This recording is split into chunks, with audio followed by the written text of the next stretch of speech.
Hello and welcome. This is Cheryl. Thank you so much for joining me today. In this video, I'm going to show you how I took this wreath die and turned it into a shaker tag ornament. So you can put it on a holiday gift and use it as a tag, and then afterwards you can hang it on your tree and use it as an ornament. So at the top of the screen, you'll see all the dies that I'm using. This is part of a new Colorize die that has just come out, and I thought it was absolutely adorable. I like to lay out my dies with the colors that I'm using before I go and die cut them. That way I'm not picking out colors while I'm die cutting. In this particular ornament, I'm not using all of the layers from this particular die set. I have eliminated a few of the layers just to make it simple, as well as the fact that because we're adding the shaker element to it, I didn't think those extra details were really necessary. So once I've got all my pieces die cut, as you can see, I like to lay them out to layer them. This particular wreath, there are 5 different layers. I'm using 4 of them. There's a little notch on the center of the wreath, and I'm just taking that and I'm lining up the little pieces of those notches to know exactly where each layer goes on top of the other one. I'm using some Distress Collage Medium to do my layers. I like Distress Collage Medium because it dries completely clear and it dries matte, as well as the fact that I love using liquid glue for this because it gives you some leeway to shift and move things around as you're layering your pieces together. For the last layer of this wreath, I found the easiest way to do it was to find the positioning for the biggest pieces and then work my way to the smaller pieces. I did have a little bit more difficulty with the layers of this particular die than I have with other colorized dies before. Most of the time you get an indent of where those pieces are supposed to be positioned, and in this one I didn't really find that that was happening. So it took a little bit sometimes to figure out exactly what piece fit where, but after trial and error doing my sample, I found out that the easiest way to do it was do largest to smallest pieces, because when you have the little tiny pieces left, it makes it a little bit easier to narrow down where those bits go. Once the wreath is glued together, I'm just putting that aside to dry. I am going to assemble my bow pieces. So there's typically 3 pieces for this bow, or 3 layers. I'm actually only using 2. I don't find that it needs a third one just for this particular project. So now that I've got the 2 pieces together, I'm just going to glue that to the wreath. In that same plum pinky color, I'm doing the berries, and those also are supposed to have 3 layers. I'm just doing 2 for this.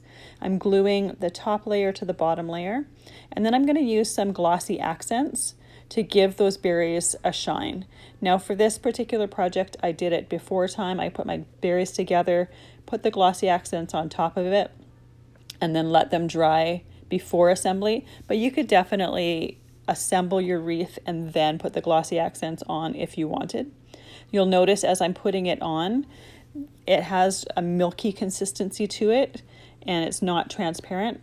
As it dries completely transparent, and it gives those berries just a really nice shine and gloss, and it gives the wreath a little bit of a different texture, which adds to the interest of it. So I just have 2 berries done here. I'm going to put them aside to dry.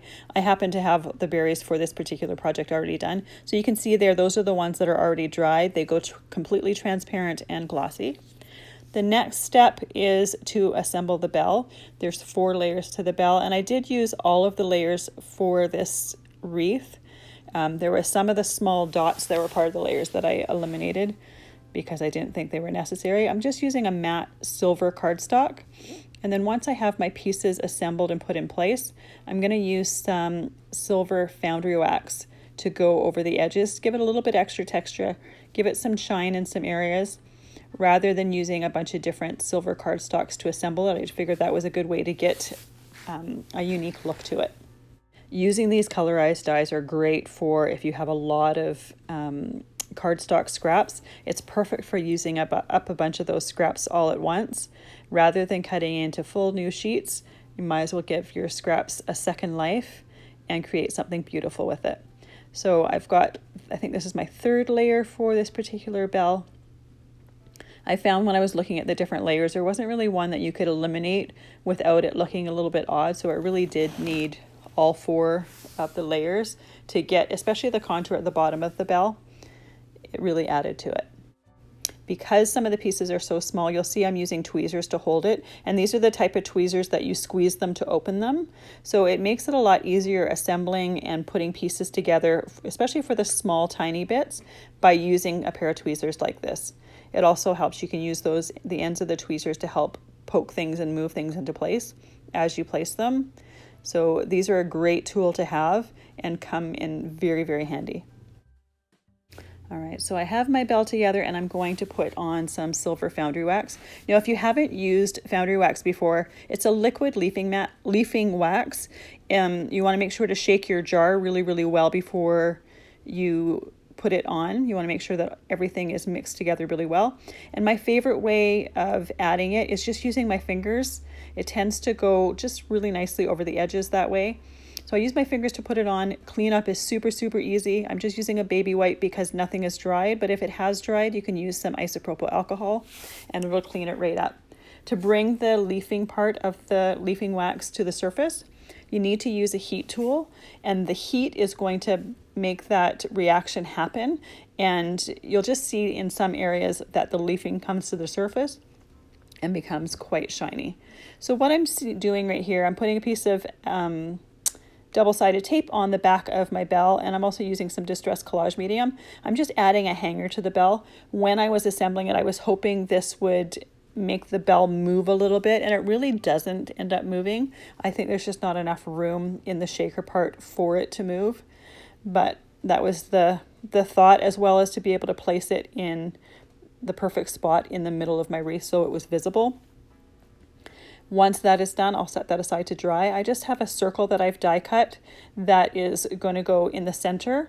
It is big enough so that it covers the center of the wreath, but it's not so big that you see parts of it on the outside. So I'm going to put 2 layers of foam tape. This foam tape is nice and thin and it curves really nice and easily around the edges of the circle. Once I have the first layer of tape on, I'm going to put my hanger between the 2 layers of foam tape so that adhesive will help hold it in place. And I'm also going to put my bell in and have that between the 2 layers of foam tape. And I want to have my bell hanging right below the hanger for the wreath so that it sits properly when I go to use my wreath shaker as an ornament afterwards.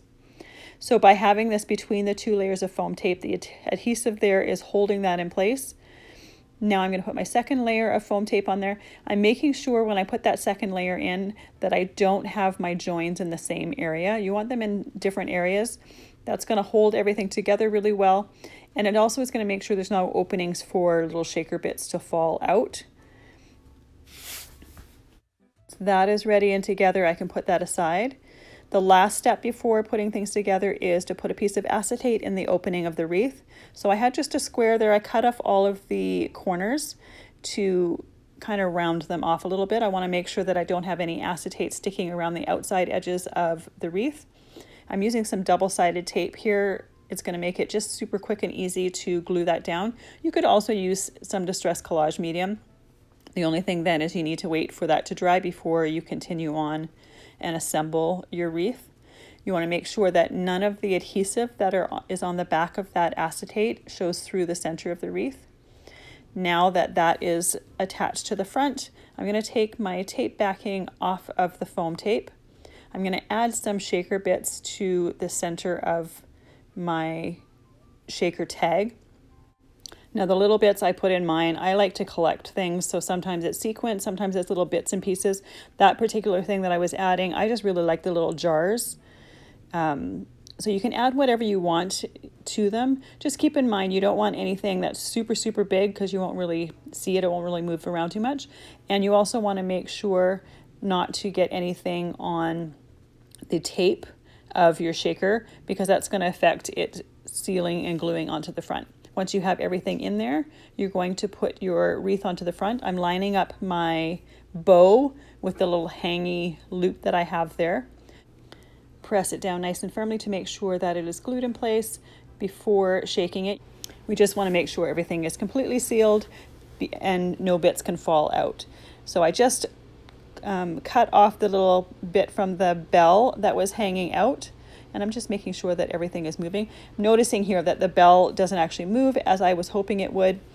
That's just the way it is, but I still like it in the center there. So I'm using a little bit of Distress Collage Medium just to glue those berries in place. Because they already have the glossy accents on them, once they're glued in place, I don't need to do anything with them. But like I said, you could leave putting the glossy accents till the end if you wanted. I just like how the shine just adds a little bit of a different texture, and it looks really, really nice on the front of the wreath. To add even more texture, I'm just going to use a little bit of Stickles around the outside of the holly leaves. It's just going to add a little bit of a glitter sparkle. Anytime we're doing something that's holiday themed, I think Stickles really kind of elevate it a little bit. And by saying that, I mean, don't put a ton of Stickles on anything. I think it's one of those supplies that less is more.